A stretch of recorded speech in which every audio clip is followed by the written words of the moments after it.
Shahana, good evening. It is midnight. I will now discuss a little on the volume. NETAJI and AZAD HIND SARKAR, NETAJI, AZAD HIND SARKAR and FAUZ, removing smoke screens, 1942 to 1947, by Professor Kapil Kumar. Yesterday, I talked a little on this volume with some of my notes. Now, I will discuss on the volume with some of my notes. I suggest you to collect this volume. This volume is written by an historian.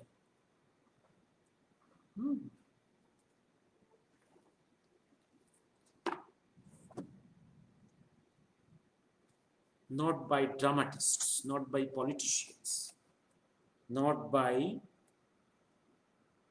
the so-called populist journalists. This is by an historian. Yesterday, I told something on Koironi. This very Koironi, page number 25. Koironi, Shahana, new, okay. So recorded, no problem. No one else possibly here. Okay. Possibly before 11 I have come. Okay. Okay, sorry. Koironi, this very Koironi, an important figure in NETAJI mystery. Koironi is an Italian, and let me summarize this. And very few know this correlation. This very Koironi was in Calcutta before the Second Great War. He got himself acquainted to Subhash Chandra Bose. Maybe this was articulation from before between him and the Italian government. He was in the Italian embassy in Calcutta. Number one. Number two, this is the very Koironi. He's in Italian embassy in Kabul in 1941 January as a very high official, helping Subhash Bose in his mysterious journey from India to Europe. This is that very Koironi who is in 1946, 1 year after the end of the Great War, in Moscow as the Italian ambassador to Moscow, where Louis Fisher, very mighty journalist of USA, who has got tremendous influence in Washington, is going to Moscow and talking to Koironi in search of Bose. Can you imagine? 1 year after the so-called plane crash. And this is Louis Fisher, who is the person in between Gandhi as his disciple, Gandhi on this side, and Washington, government of USA. Secret conveyor belt of informations. And the discussion between Koironi in Moscow with Louis Fisher is noted by Louis Fisher, and that note I have given in my volume 2, Netaji Subhash Chandra Bose. There is a very important clue. I argued on this point in JMCA. Then another very important area I am reading from the volume. Many in India is very sensitive, very allergic to the name of Savarkar. Very allergic. And many are very allergic to Shama Prasad. Let me read that area. Netaji had made Savarkar at Ringu, at Ratnagiri, Maharashtra, in 1940. But what was discussed in this meeting was revealed only by Savarkar much later regarding the plans for future struggle. And that release is in late 1960s. Savarkar himself was urging the Indian youth to recruit for the British Army. Documents in the archival files of the INA Welfare Committee contains letters from AZAD HIND FAUZ soldiers in 1945-46 stating that they had joined the British Indian Army at the instruction of Savarkar and as per his directions. When the moment came, they crossed over to AZAD HIND FAUZ. When Red Fort trials were to begin, the secretary of the Hindu Mahasabha, as per a military intelligence report of the Eastern Command, stated that don't ever touch even a finger of these soldiers, else there would be bloodshed, for many of them had joined the INA as per the wishes of Savarkar. On the contrary, as per this report, the secretary of the Muslim League stated that how can they support INA? For if Subhash Bose had come to India, what would have happened to our Pakistan plan? If Bose comes, we will not get Pakistan. That is the anxiety of the Muslim leaders. Also, Mujibur Rahman written in his biography. We respect Subhash Bose, but if he comes, we will not get Pakistan. On the other side, anxiety of Gandhi is if Bose comes, we lose everything. Understood? Understood. And yesterday I have told our intellectuals in India, the Marcus, Congus, very allergic to the names of the Hitler, Tojo, Mussolini. But had they ever butchered Indians? Have they ever spoiled the interest of India? Ever? And these Marcus, Congus are silent on the British who created that famine, which killed directly 6 crores people in Eastern India. Then I am coming to another page. Yes. You'll be astonished. Yes, then I will come.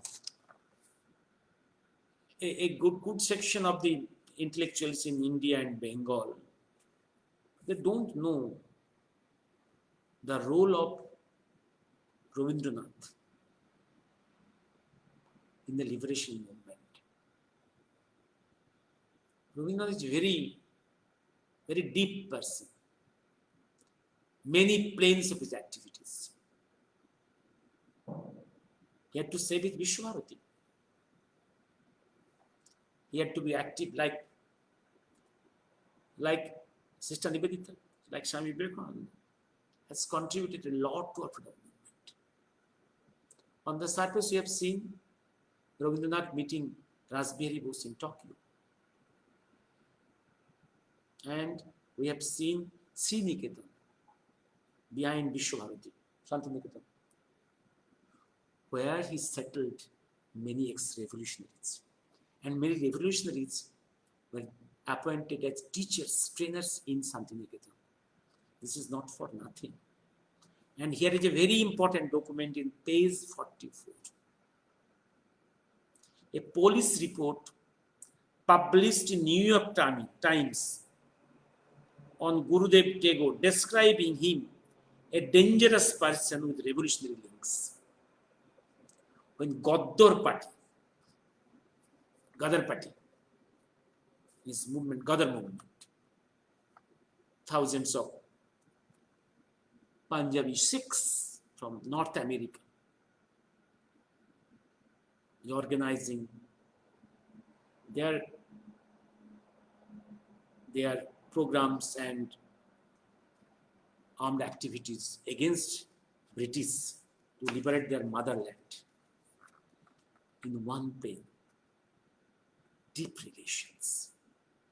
At that time, Rabindranath has given 10,000 American dollars. 10,000 American dollars.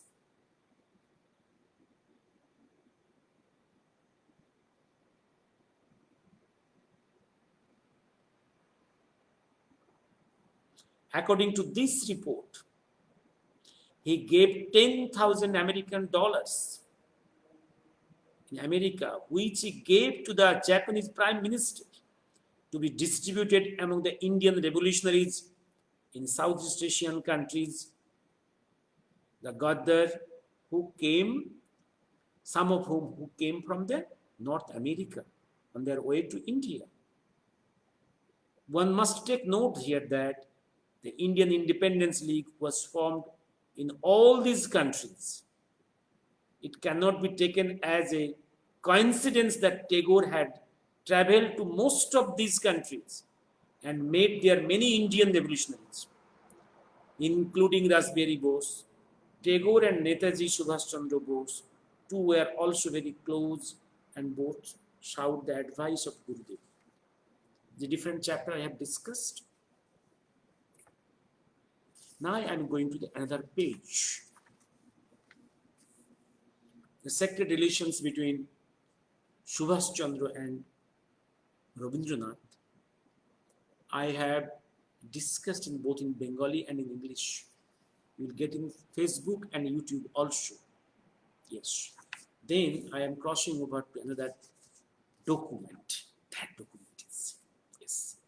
Professor Kapil Kumar in page 31.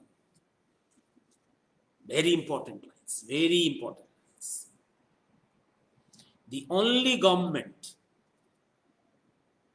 the only army, the only government, the only army that did not surrender to Allied victors of the Second World War were the AZAD SARKAR and the government of United India and the AZAD FAUZ, the army of the United India. That is his wordings. Exactly, it was not my wordings. When 3 years back I met him, I conveyed to him on this issue, on this subject, on this document. I conveyed this and handed over the document to him. Because the very document was the nucleus of my first affidavit, the JNCI, that government of PGI, Provisional Government of India, the AZAD HIND, has not surrendered to the Allied forces. That was the center of my first affidavit. I am going to that point. My first affidavit, I am here with the first affidavit now. In 96, in National Archives of India, first lot of documents declassified by Government of India is in 96. Possibly, I am one of the first persons to go to archives and search what are the documents there. I got one document, file number mentioned, and placed this document to the JMCI, my first affidavit. As per this British document CSDIC,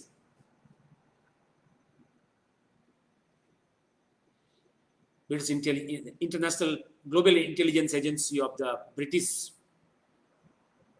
to interrogate, and to classify, and to arrest, interrogate and classify, and put them to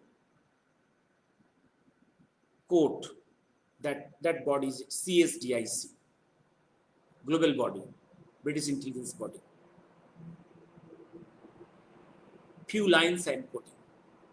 Provisional government of AZAD HIND presumably has the distinction of being the only government which has not yet made peace with the Allies, and it is in character for the Free India Radio from Shonan, that is Singapore, to be broadcasting defiance 2 days after the Japanese accepted surrender terms, with the fightings and curiously emotional speech from NETAJI himself. That is 15th August, from Nippon Radio Tokyo radio station, Prince Hirohito, the Emperor of Japan, declared surrender. Okay. And 2 days after, even up to 17th, Netaji Subhash Chandra is directly broadcasting from Shonan radio station, defying all, and he is in no mood of surrender. And also I have placed archival documents in my submission to JMCI that army as a whole has not surrendered. The only segments have surrendered. But a major portion of the army has not surrendered. And the government never surrendered, never whispered, never expressed the wish to surrender. If that is the fact, my argument is now starting. If that is the fact, why Bose will go to Tokyo? Because all the news from 18th August to 23rd August 1945, all the news, mainly 22nd, 21st, 22nd, 23rd August, mainly news, radio news and the newspaper news.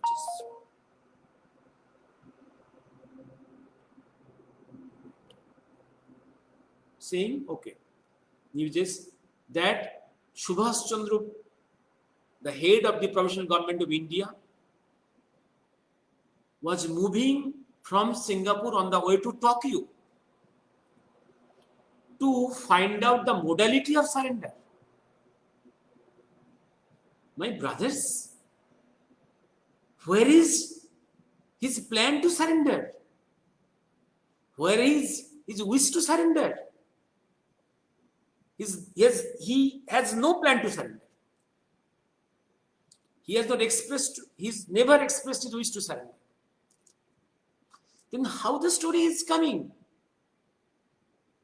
And if he really want to surrender, what is the difference between his surrender in Singapore or in Bangkok or in Saigon? Then why he will take the risk of going to Tokyo through the airspace, where already the British and American Air Force has taken control. Every moment, any flight by him in that airspace under the control of USA and UK, his plane has got the highest chance of being shot down, crash in the mid-air, and die in the middle of the air, and body will not be found. Why he will take this journey? That was my argument.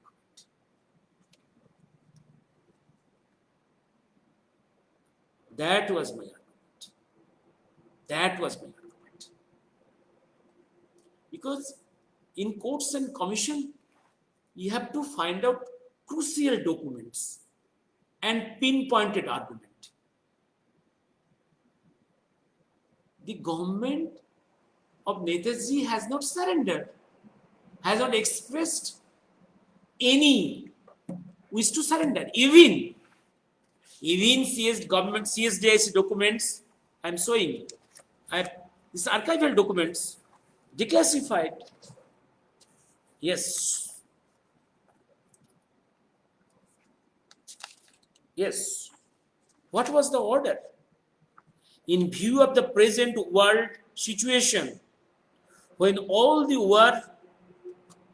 warring nations of the world have decided on peace, the cabinet committee of the provisional government of AZAD HIND in Shonan, that is Singapore, has decided to cease fighting with effect from today, that is Saturday, 18th August 1945.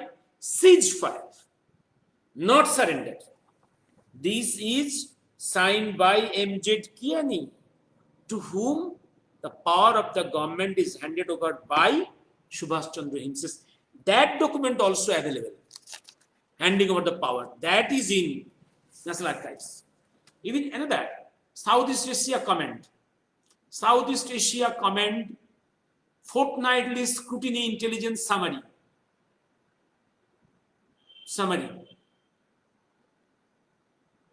Fortnightly Security Intelligence Summary of the Joint Command, USA-UK Joint Command. What is their record?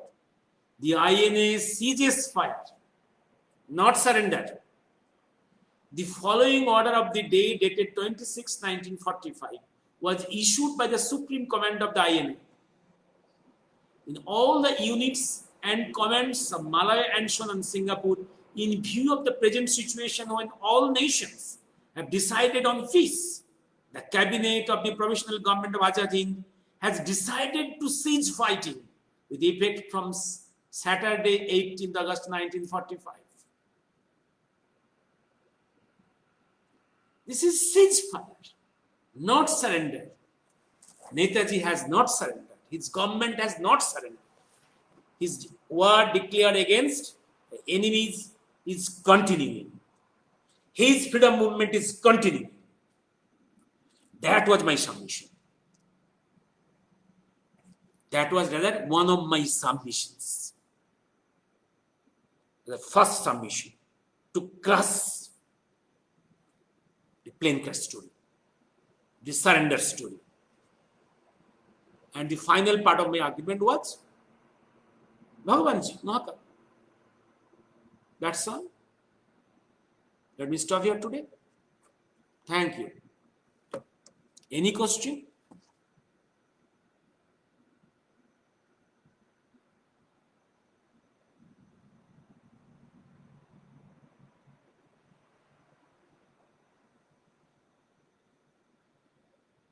Somashati, this is not third war, third great war. Wait, Amlan.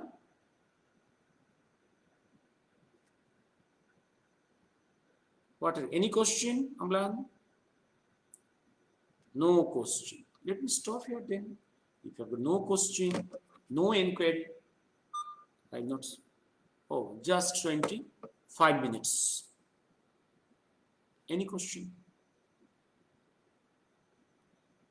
And at least a famous historian has taken up my argument, my document. Provisional government of AZAD HIND has not surrendered. Right, in bold letters. This is the only government on the Axis side during Second Great War has not surrendered. The only government, provisional government of AZAD HIND, PGAH or PGI, led by Netaji Subhash Chandra Bose, has not surrendered. And he has not died in the process. Clear. and the war is continuing.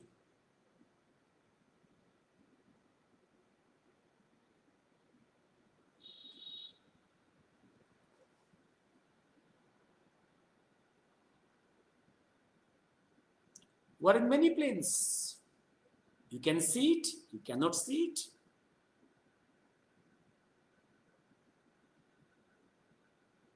Shomosati, you're a doctor. In your body, every moment, lakhs of chemical, very strong chemical reactions, bike reactions are continuing. Are you conscious of that?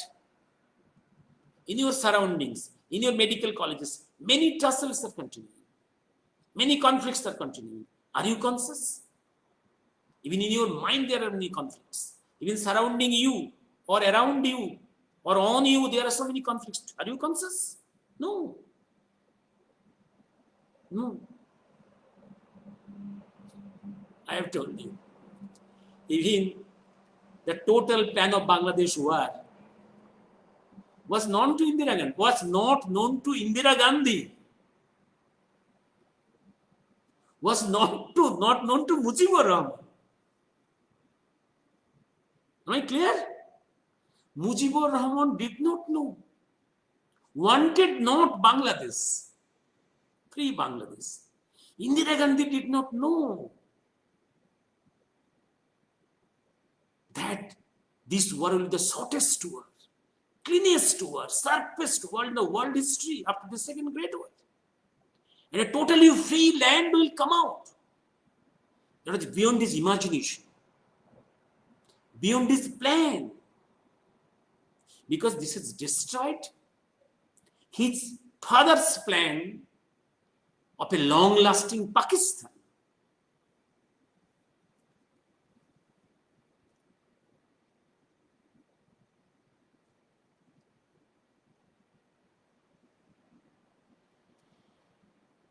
Let me stop here.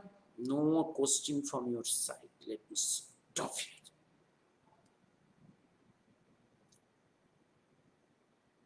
No, it is not stop. Marriage. But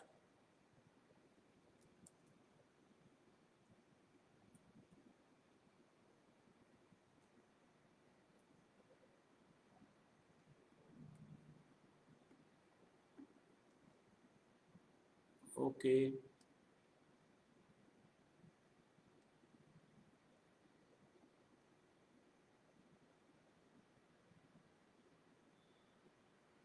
Amlan,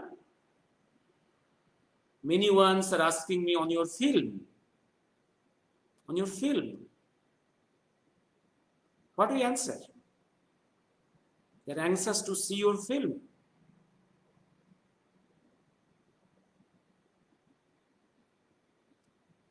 There are some other persons, they claim to be researchers, very devoted to Netaji, very devoted to Mahakal, has created films with moder bottle, alcohol bottle, bed scenes, PTSD, dramas, just to earn money. Very ugly thing, very nasty thing, very notorious. These are the mafia persons who has scripted that film, just for earning money, distorting facts. They gather documents from persons who have sacrificed their whole life on the issue, and these scoundrels, these mafias, has no respect neither for Netaji Subhash Chandra nor Mahakal, nor these persons who have sacrificed their life for this issue.